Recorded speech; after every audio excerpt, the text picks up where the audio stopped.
Graça e paz, queridos. Amém. Podem sentar. Como é bom adorar ao Senhor, cantar louvores e exaltar o nosso Deus. Como é bom estar aqui. Amém. E contar com você. Nós, no período do carnaval, de 18 a 21 de fevereiro agora, nós teremos o Retiro Caçadores de Deus. Será nas dependências da igreja, mas queremos fazer a inscrição e queremos motivar a cada um fazer a sua inscrição e vir para ficar, né? Posar aqui, fazer as suas refeições e tudo mais, ok? Então, você fez a ficha? Ok, a Daiane já está com a ficha de inscrição. Nós vamos cobrar um valor praticamente assim, irrisório, R$ 50 a inscrição. É claro que amanhã à noite também eu já vou pedir que alguns irmãos que puderem nos ajudar com alimento e alguma coisa assim, nos ajude. É para motivar mesmo os irmãos fazerem as inscrições e estar aqui. E nós temos tempo juntos. Ser um caçador de Deus é alguém que tem fome e sede da presença de Deus. É alguém que tem fome e sede do Espírito Santo de Deus, que quer, se lançar diante do Senhor, ter uma experiência sobrenatural com Ele, viver uma vida espiritual realmente conforme a palavra de Deus diz. Quando nós olhamos para os homens do passado que foram caçadores de Deus, que tiveram fome, a história diz que John Wesley, ele andava de cavalo, às vezes 40, 50 quilômetros andando a cavalo de uma cidade a outra. Sentado no cavalo ele conseguia ler a Bíblia, e ele leu a Bíblia, se não me engano, mais de 200 vezes. Morreu com mais de 80 anos, mas pregando. No dia anterior à sua morte, e na sacada da sua casa, ele saiu e pregou um sermão, porque tinha fome e sede. Mas a mãe dele dizia: meu filho, você nasceu para ser um homem de Deus, e você nasceu para ser pastor. Se você não for pastor, o mínimo que você vai ser é o primeiro-ministro da Inglaterra. Quer dizer que ser pastor era melhor, era mais essencial do que ser ministro. E ela dizia isso. E ele então foi um desses homens que marcou a sua geração. Então, que nós tenhamos fome e sede. Fome e sede do Senhor. Amém? Eu quero falar um pouco hoje. Confesso que estava preparando a palavra hoje, lendo, e praticamente eu posso dizer que há duas mensagens para ser dita, mas eu quero ficar com aquilo que o texto que nós vamos ler. Mateus capítulo 5, versículo 1 a 12. Um texto, eu creio que bastante conhecido. Eu creio que um texto, assim, que no mínimo já ouvimos falar. Mas é um texto muito importante. E eu quero discorrer um pouco sobre esse texto. Mateus capítulo 5, versículo 1 ao versículo de número 12. E Jesus, vendo a multidão, subiu ao monte, e assentando-se, aproximaram-se dele os seus discípulos, e abrindo a sua boca os ensinava, dizendo: bem-aventurado os pobres de espírito, porque deles é o reino dos céus. Bem-aventurados os que choram, porque serão consolados. Bem-aventurados os mansos, porque herdarão a terra. Bem-aventurados que têm fome e sede de justiça, porque eles serão fartos. Bem-aventurados misericordiosos, porque eles alcançarão misericórdia. Bem-aventurados limpos de coração, porque eles verão a Deus. Bem-aventurados pacificadores, porque eles serão chamados filhos de Deus. Bem-aventurados que sofrem perseguição por causa da justiça, porque deles é o reino dos céus. Bem-aventurados sois vós, quando vos injuriarem e perseguirem, mentindo, disserem todo mal contra vós por minha causa. Exultai e alegrai-vos, porque é grande o vosso galardão nos céus, porque assim perseguiram os profetas que foram antes de vós. Amém? Texto conhecido. Conhecer Jesus. Uma grande multidão fala que conhece Jesus. Uma grande multidão diz que conhece a Ele. Mas conhecer Jesus é assentar aos seus pés, é ouvir os seus ensinos para colocar em prática. Conhecer Jesus, querido, não é aquilo que nós escutamos apenas na internet, aquilo que nós escutamos apenas alguém falar, ou apenas olhamos para uma imagem que Ele está pregado numa cruz, e ali então nós colocamos a nossa fé e dizemos: eu conheço Jesus. Conhecer Jesus é estar disposto a sentar-se aos pés de Jesus para aprender com Jesus. E nós estamos vivendo uma geração que não quer assentar para ouvir. Nós estamos vivendo uma geração que pensa que sabe tudo. Talvez uma geração que está conectada de todas as formas, mas uma geração de pouco conhecimento, uma geração de, vamos dizer, rasa. O que é uma geração rasa? É uma geração que, se você apertar no conhecimento, ela não sabe responder. É uma geração que fala tudo errado, escreve tudo errado. A maioria prefere mandar áudio porque escrever não dá conta. E eu gosto de escrever. Pode ver que é difícil eu mandar áudio. Usa gíria, vício de linguagem, certo? Por quê? Porque é uma geração que está conectada, mas ao mesmo tempo está distante. Talvez nós ficamos 4, 5 horas na internet, mas ficamos pouco tempo sentado ouvindo pessoas. Eu falo assim, eu quando me converti, eu aprendi muito. Aprendi com quem?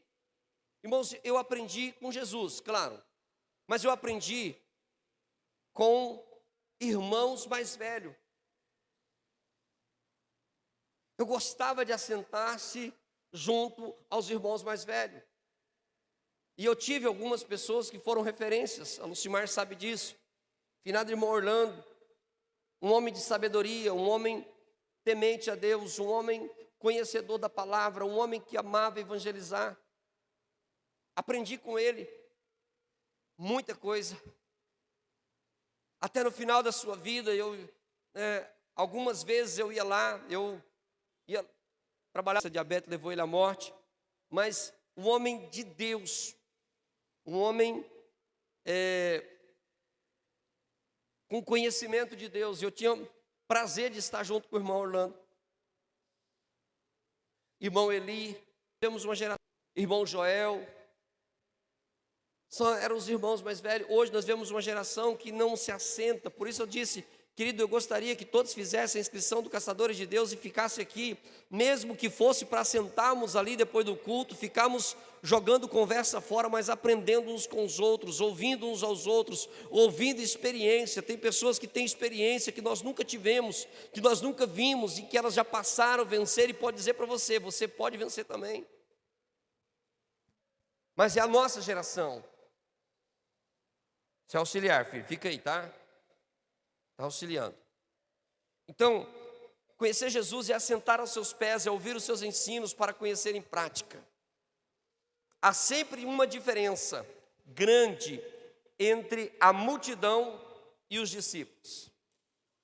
E eu vou falar um pouquinho sobre isso e gostaria que no final você dissesse se você é multidão ou se você é discípulo de Jesus. Nós precisamos saber responder isso. Você é discípulo de Jesus? Quem é discípulo de Jesus? Levanta a mão. Calma, levantou a mão com rapidez.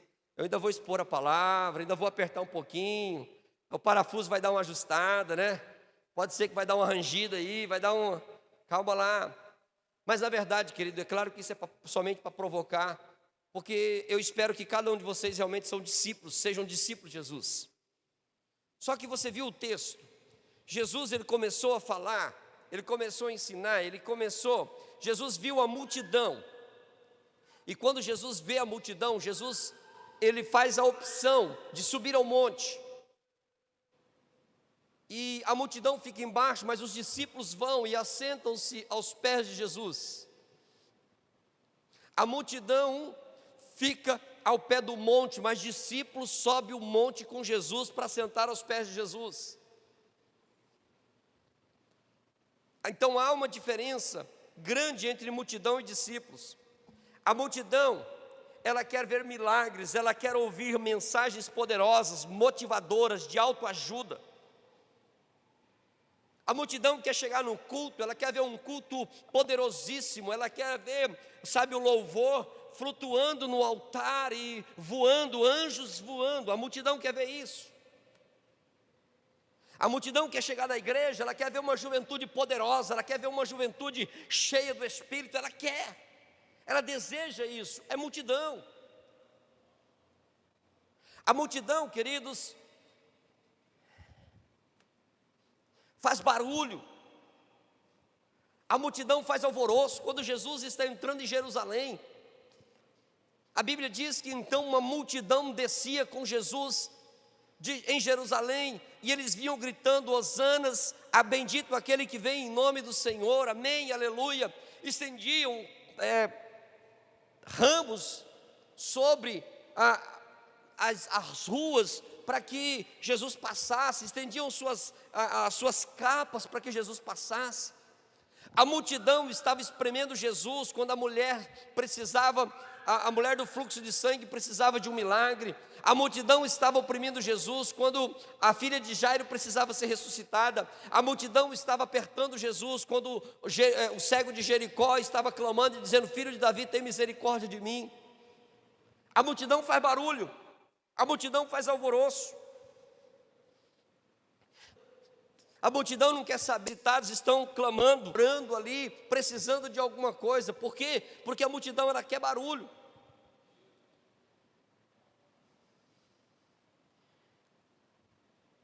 A multidão, querido, ela acompanha Jesus. A multidão, Jesus está indo, faz milagre, ela vai junto. Mas a hora que o calo aperta, a hora que a barrigueira dá aquela apertada, a multidão espalha, a multidão espana, a multidão some, a multidão vai embora, a multidão já não vê mais. Só aqueles que receberam milagres de Jesus em 3 anos. João diz que o tanto de milagre que Jesus fez, ele cuidava que todos os livros não eram suficientes para contar os milagres que Jesus fez. Então você conta a multidão. Só que eu te pergunto, querido, a multidão estava com Jesus na crucificação? A multidão foi ver Jesus no túmulo? A multidão foi adorar ao Senhor no templo ou lá no cenáculo onde estavam reunidos? A Bíblia diz que estavam aproximadamente 120, então não era nem 120 pessoas. Agora, só aqueles que receberam milagres, cura extraordinária, coisas extraordinárias de Jesus, não caberia dentro daquele cenáculo, mas tinha apenas 120. Então, querido, eu vou falar um negócio para você: tem diferença de multidão para discípulo. E nós precisamos decidir se nós somos multidão ou se nós somos discípulo. Nós temos que decidir se nós estamos apenas porque os outros estão aqui, ou se nós estamos aqui porque Jesus está aqui. Se nós assentamos aos pés de Jesus. Nós precisamos assentar aos pés do Senhor para aprender, para ouvir. A multidão quer oba-oba, a multidão hoje ela quer mais descanso, ela quer vir no culto, prestar um culto, sair, ir embora e acabou, já não tem mais compromisso nenhum, eu só vou domingo que vem de novo. Se a igreja precisar de alguma coisa, problema da igreja. Se a igreja precisar atender um necessitado, é problema da igreja, é problema de quem está liderando. Não tem alguém dizendo, eu estou aqui, pode usar. Senhor, a minha vida está aqui, eu sou servo, eu sou discípulo. A multidão, querido, ela está assim. Sabe de uma coisa? Sem medo de errar, não estou aqui acusando, mas tem muitos de nós que estamos aqui que está apenas igual à multidão. Que a hora que a corda aperta, a hora que diz, ei, eu preciso de você, não dá. Ei, eu tenho um convite para... Não dá. Eu casei agora. Não dá. Eu comprei um carro novo, tenho que testar. Não dá, eu estou com a casa nova, eu tenho que colocar os móveis. Não dá, eu tenho que fazer uma faculdade agora. É bom tudo isso é bom. Tudo isso é necessário, com certeza. Mas nega o convite de Jesus, nega a oportunidade. A multidão é assim, querido. Discípulos são próximos. Amém? Discípulo assenta-se aos pés. Discípulos sentam para ouvir e aprender com Jesus. Discípulo vê a necessidade das multidões. Como assim, pastor? Na multiplicação dos pães, você vê os discípulos chegando dizendo, Jesus, despede a multidão está cansada. Já faz 3 dias que nós estamos caminhando, eles estão juntos. Eles estão cansados também. Despede eles, porque Jesus olha e fala, estou vendo, vocês estão certos, mas dá comida para eles. Eles falam, Senhor, nós não temos nada aqui, a não ser 7 pães e 2 peixes, que um jovem estava levando. Então tinha alguém prevenido, né? Provavelmente era um gordinho, porque diz que o gordinho, toda viagem, todo lugar que ele sai, ele leva uma sacola de matula, né? Leva alguma coisa, é verdade, né, Júlio? O gordinho sempre leva, não leva? Sempre leva o gordinho. Você pode procurar um gordinho, você está viajando com alguém, né? Você vai junto com o gordinho, porque o gordinho tem alguma reserva. Talvez esse fosse um gordinho. Brincadeiras à parte, que não é gordofobia, não tem nada disso, só brincadeira. Mas assim, graças a Deus tinha um jovem lá com 5 pães e 2 peixes, certo? E esse jovem então oferece, discípulo então vê necessidade da multidão. Os discípulos escutam o que a multidão está dizendo.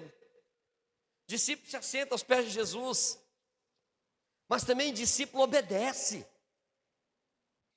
Discípulo obedece. Jesus fala para os discípulos, ei, vão na cidade, compram um pão, vão na cidade, vocês vão encontrar lá o jumentinho, vocês vão pegar o jumentinho, vocês vão trazer para mim. Vocês vão na cidade, vocês vão ter alguém levando um cântaro, vocês acompanham, chega lá, vocês preparam a Páscoa, que nós vamos comer a Páscoa lá. Jesus obedece. A Bíblia diz em Lucas capítulo 10 que Jesus envia os 70 e eles foram enviados e eles foram e voltaram dizendo, Deus, o Senhor Jesus, o Senhor fez coisas extraordinárias, houve ressuscitado mortos, houve cura, houve, demônios expulsos e tudo mais, houve grandes milagres. Jesus disse, é verdade, eu via Satanás caindo do céu, de alto a baixo. Discípulo, querido, obedece.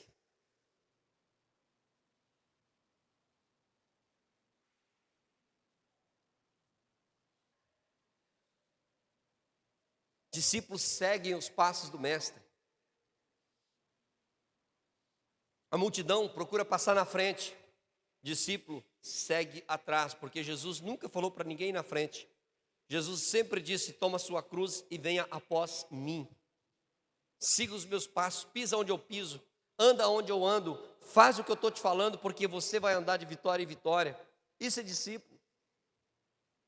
Como que nós estamos, irmãos? Estamos na multidão? Ou nós estamos andando como discípulos de Jesus, parando, obedecendo, ouvindo, entendendo, atendendo Jesus? Porque os necessitados continuam aí. As pessoas estão clamando por misericórdia, estão por aí. O reino de Deus ainda está sendo anunciado. Jesus não voltou, então quer dizer que enquanto Jesus não voltar, a missão foi dada, e a missão é ir por todo mundo, pregar o evangelho a toda criatura. Quem crer e for batizado será salvo, quem não crer já está condenado. E o ir é para discípulo, a multidão não vai. A multidão ela só quer o oba-oba, a multidão só quer o barulho, mas o discípulo quer obedecer. Aí eu te pergunto, você é discípulo ou é multidão?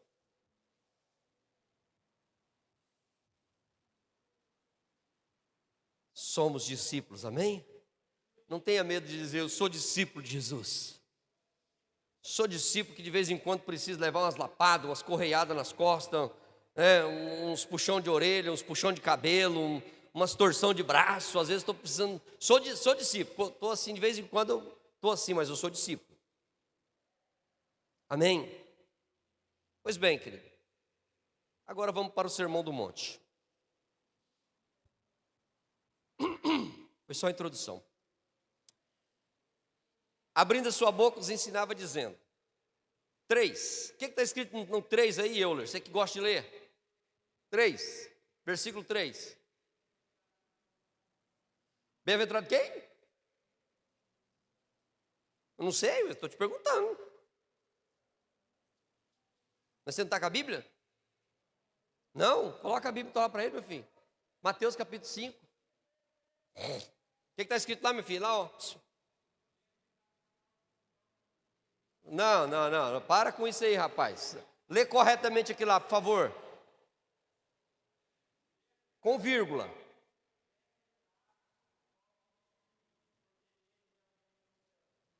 Amém. Bem-aventurados os pobres de espírito. Tem algum pobre de espírito aqui? Se não for pobre de espírito, não é do reino dos céus, gente. Tem que ser pobre de espírito. Tem que ser pobre de espírito. Pobre de espírito, irmão, não é pessoas com problema mental. Tem gente que acha que pobre de espírito é uma pessoa com problema mental. Não é.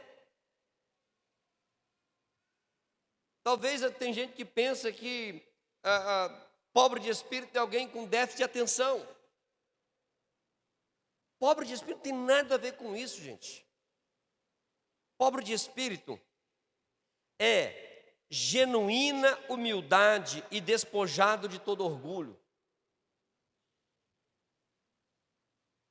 O camarada presunçoso, orgulhoso, ele não é pobre de espírito. Ele é arrogante. Então, o pobre de espírito é alguém que tem uma genuína, sabe, humildade. Não tem aquela falsa humildade. Tem gente que fala assim, na minha humildade, que humildade, se você fala na minha humildade, você já nem humilde é. Porque você não precisa nem falar que você é humilde. Os outros que têm que reconhecer que você é humilde, você não. Não, pastor? Não, aí. A partir do momento que você está achando que você é humilde, você está arrogante, você está sendo orgulhoso. Você está querendo dizer que você é humilde para que algo dentro de você possa sobressair.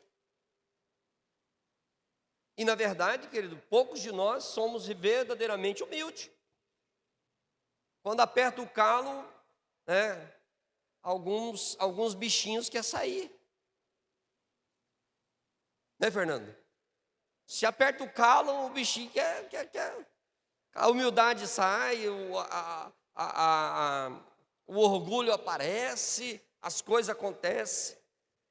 Então, alguém bem-aventurado, os pobres de espírito, é alguém genuinamente humilde, despojado de todo orgulho, aquele que reconhece a sua pobreza espiritual e a sua total dependência de Deus e do seu reino, que compreende sua condição pecaminosa e reconhece a sua ruína espiritual e depende de Deus totalmente. Esse é alguém pobre de espírito. Depende totalmente de Deus. Depende totalmente da manifestação de Deus. Depende da ação de Deus, que por ele mesmo não dá conta. Ele sozinho não vai. Isso é alguém pobre de espírito. Amém? Temos pobres de espírito aqui, amém? Glória a Deus. Eu sei que tem alguns bichinhos aí que tentam tentam aparecer, mas você crucifica eles, coloca na cruz, né? Faz como Paulo, já não vivo mais eu, mas Cristo vive em mim. Agora que eu vivo na carne, eu vivo na fé do Filho de Deus, já crucifiquei tudo, então estou tranquilo. Ok? Versículo de número 4. É 4? Isso. Bem-aventurados que choram. Chorar. A tristeza que produz arrependimento, que leva à salvação. O consolo é o conforto do perdão e a salvação daqueles que choram diante do Senhor. Bem-aventurados que choram, então eu vou chorar. Então eu vou ser uma carpideira da vida, vou ser um carpideiro da vida. Lá no passado tinha algumas mulheres principalmente, que eram chamadas carpideiras. As carpideiras eram mulheres contratadas para chorar nos velórios. Então tinha algumas famílias que contratavam essas pessoas para chorar lá no velório. Até hoje tem? Até hoje tem, diz o Euler.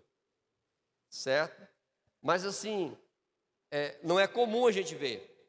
Então não é essas pessoas que choram assim. É aquela pessoa que chora por causa do seu pecado, que ela reconhece a sua pecaminosidade, que ela reconhece que sem Jesus ela não é nada. É um choro que provoca salvação, que traz perdão. É um choro de arrependimento. Bem-aventurados que choram, porque eles serão consolados. E qual que é o consolo de Deus? A salvação em Cristo Jesus. Por isso nós podemos afirmar: estou salvo pela graça. Amém? 5. Bem-aventurados mansos. Não é fraqueza, mas o autocontrole assegurado pelo Espírito. Manso não é fraqueza. A Bíblia diz que Moisés era o homem mais manso da terra, certo? Mas esse manso teve momento que ele ficou irado e ele quebrou as tábuas da lei. Esse manso teve um momento que ele feriu a rocha, tamanho era a murmuração do povo, a reclamação, os questionamentos, certo? Então até os mansos, de repente, também, em alguns momentos. Só que isso, querido, nos retrata, o Espírito Santo. Paulo, escrevendo aos Gálatas, ele diz que o fruto do Espírito, e no final do Espírito fala que é domínio próprio, é o autocontrole. Então Jesus está falando: bem-aventurados os mansos. Não é fraqueza, mas é dependência, autocontrole gerado pelo Espírito Santo. Versículo 6. Bem-aventurados que têm fome e sede de justiça. Fome e sede de justiça fala daqueles que buscam a justiça de Deus, em vez de tentar estabelecer a sua própria justiça. Sede de relacionamento correto com Deus. Sede de um relacionamento correto. Fome e sede de justiça não é querer sair sendo um justiceiro da vida. Porque, irmãos, o que eu vejo, tem muitos cristãos que estão querendo ser justiceiro. Tem muito cristão, querido, que parece que não leu João capítulo 8. João capítulo 8 fala do que, Iane? Você lembra? A mulher pecadora. A mulher que foi pega em adultério. Sabe de uma coisa, querido? Tem muitos cristãos que, se tivesse lá na hora, tinha tacado pedra na mulher. E está professando que conhece a Cristo. Nós vemos isso até nas redes sociais. Dias atrás houve um fato aqui na cidade. O que tinha de gente, de crente, metendo pau. Não, esses meninos têm que ser presos, esses meninos têm que apanhar também, esses meninos têm que perder o emprego, esses meninos... É justiça nossa. Cadê a justiça de Deus? Deixa eles responder o que tem que responder. Erraram. Ninguém está aqui para justificar erro de ninguém. Mas quem somos nós para tacar pedra? E nós já erramos e erramos feio. Eu já errei. Eu sempre falo, irmãos, um dia eu errei tão feio com um jovem aqui na igreja, mas errei feio com ele, falei algumas asneiras para ele, não deveria. Ele saiu chateado, foi embora, saiu bravo, chegou em casa, chorando. Os pais chegaram, o que foi? Ele falou, a mãe me ligou, eu disse, eu quero te pedir perdão. Na hora que ela tocou o telefone, eu falei, eu quero pedir perdão, eu errei, deixa eu falar com ele. Falei com ele, falei, eu quero que você me perdoa, eu fui um idiota, não deveria ter feito assim, me perdoa, não faz, né, não me leva a mal, por favor, né, foi um ato falho da minha parte, não deveria. Falei, volta lá na igreja, volta, e ele voltou e foi fazer aquilo que estava fazendo. Mas por quê? Porque os pais agiram de forma correta. Não apenas me julgaram ou me condenaram. Os pais poderiam dizer, não, meu filho, então você nunca mais vai lá, não merece seu respeito, não merece isso. Poderia tacar o pau, poderia fazer um monte de coisa, usar a justiça própria, até me acusar porque eu tinha errado mesmo. Mas os pais disseram, não é assim, e tratou. E é uma pessoa muito querida, sempre tenho contato. Então, se fosse agir assim, querido, eu teria sido apedrejado. Agora nós temos que tomar cuidado, nós estamos apedrejando os outros, nós estamos apedrejando pessoas, nós estamos apedrejando, sabe, não interessa o que fez, nem sabe se é verdade ou não, nem sabe se o fato foi verdade ou não, foi uma palavra dita, não vê todo o fato. Alguém diz, não, mas ali se resume tudo, não se resume nada, ali é um fato que apenas foi cortado, foi colocado, e o restante, quem somos nós? Mas nós queremos fazer justiça própria. Querido, cuidado, a hora que você errar, podem querer fazer justiça própria também com você. Está dentro do outro ponto que eu vou falar.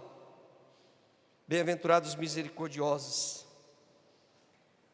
Misericordioso é aquele que não exerce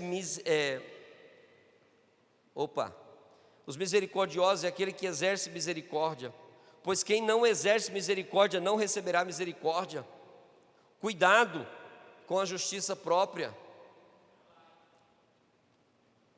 O que é misericórdia, irmãos?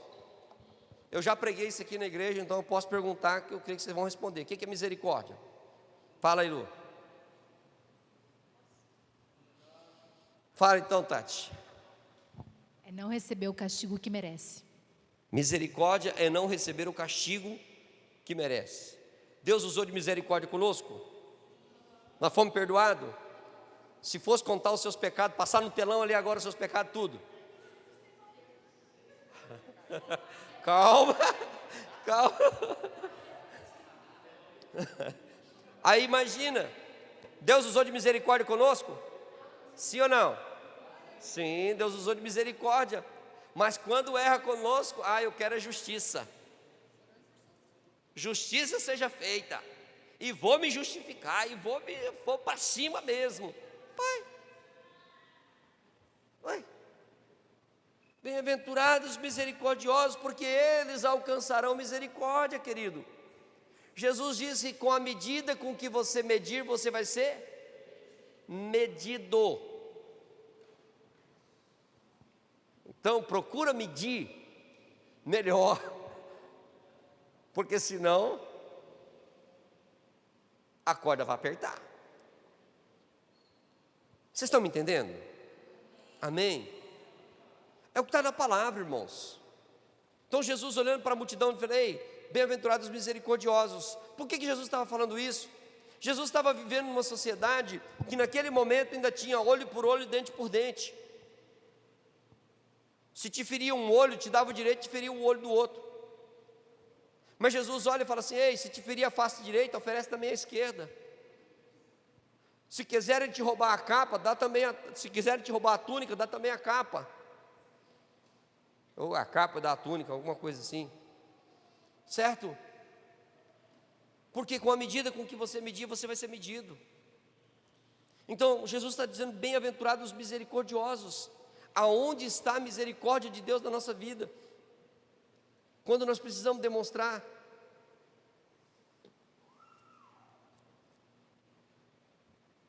Eu já vivi fatos aqui, que se eu tivesse agido conforme a justiça da pessoa que ela queria na hora, eu teria colocado alguém na cadeia, injustamente.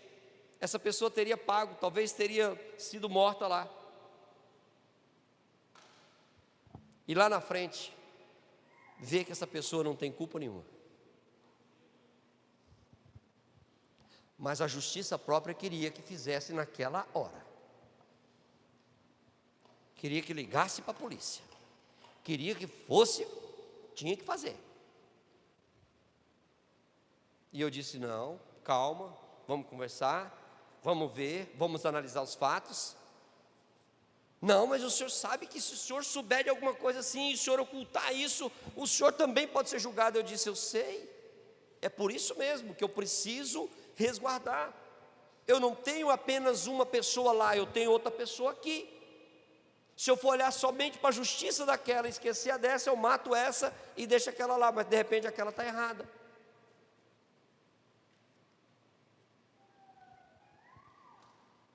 Mas pelo momento, irmãos, teria ligado na hora. Bem-aventurados misericordiosos. Onde está a misericórdia da igreja? Onde está a misericórdia dos discípulos? Onde está a misericórdia do povo de Deus? Está certo que tem hora, querido, que o sangue vem nos olhos, dá vontade de você fazer besteira. É verdade. Como eu disse aqui, Moisés era o homem mais manso, mas Moisés de repente feriu a rocha. Moisés matou o egípcio. Moisés...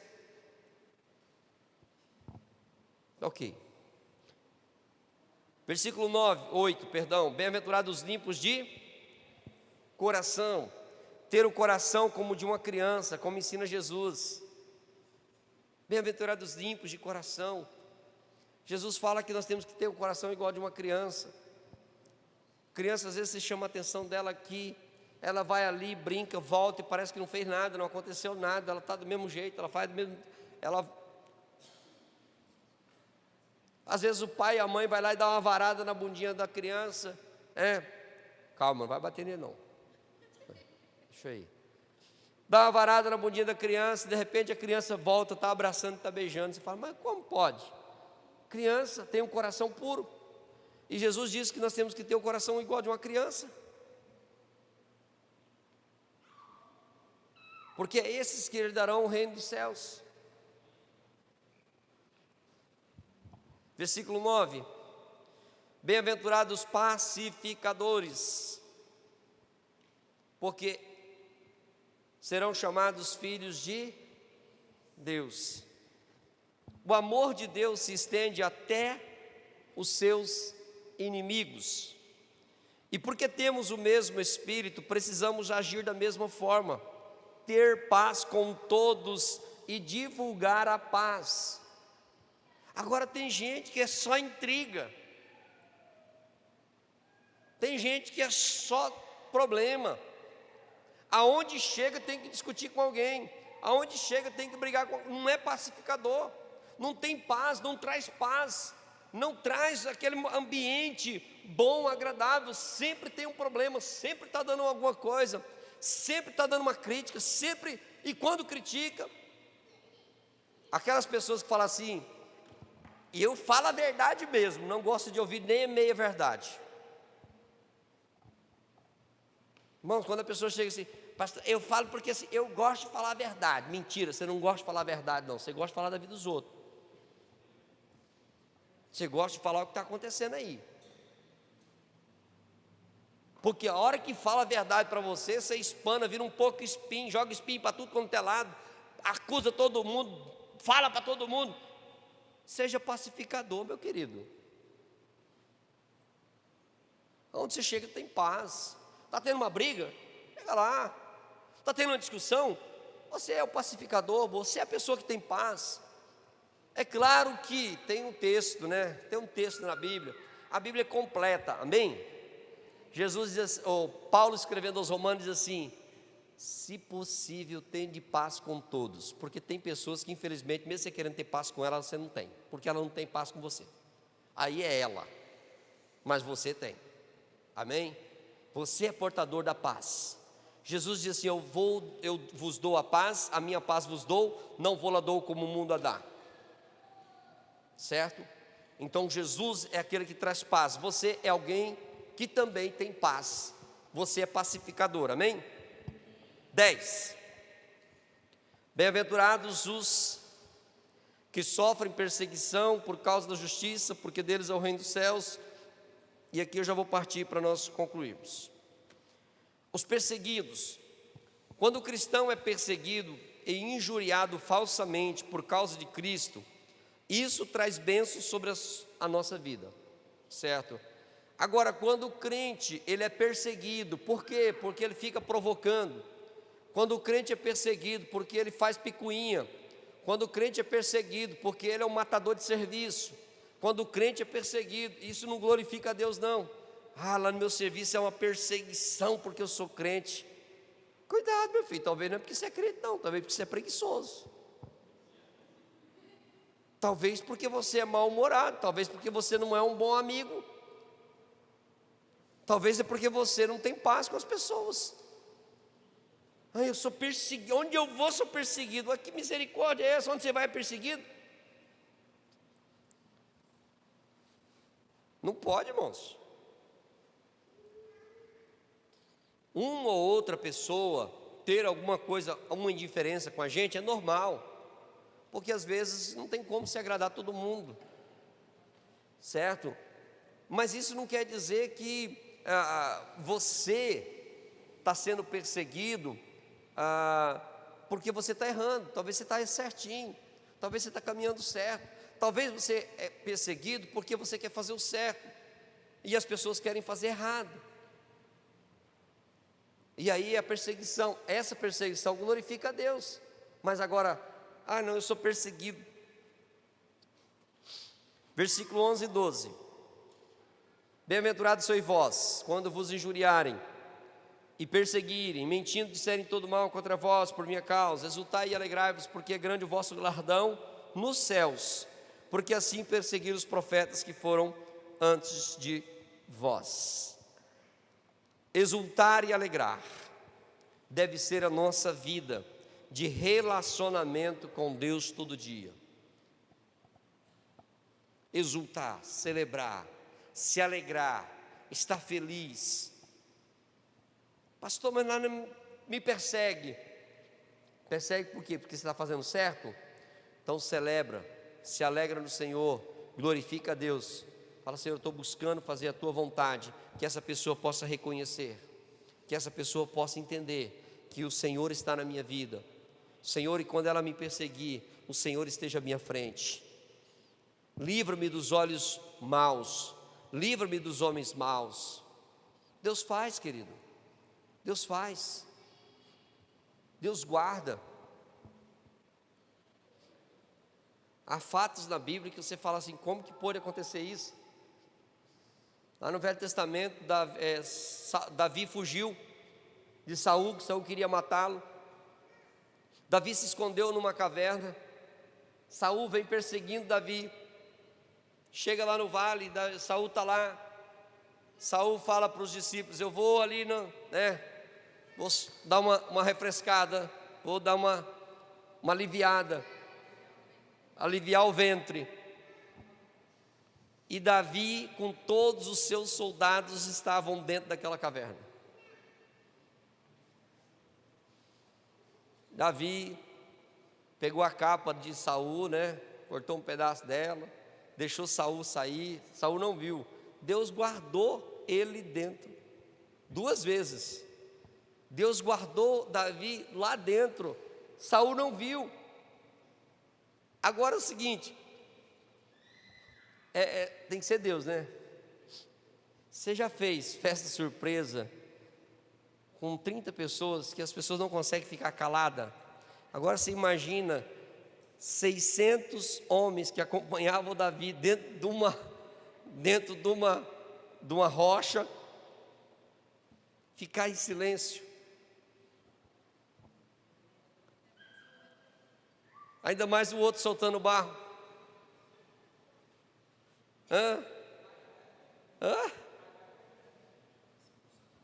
Expulsando os demônios dele. Então, Deus guardou. Se Deus guardou Davi, Deus guarda você aonde você estiver, querido. Deus vai te proteger. Então exulta e alegre, exultai-vos e alegrai-vos, porque é grande o seu galardão. Assim perseguiram os profetas.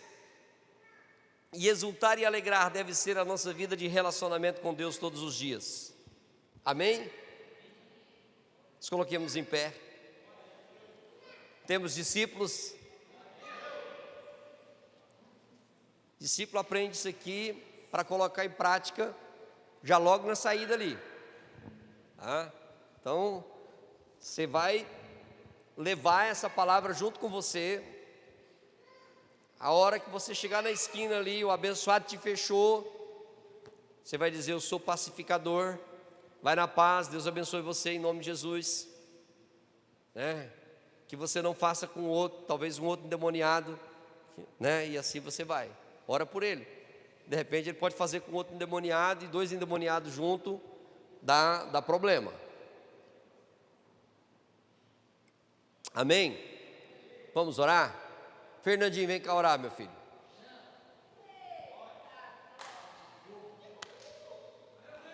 Vamos orar com o Fernando. Em nome de Jesus, amém. Estão despedidos.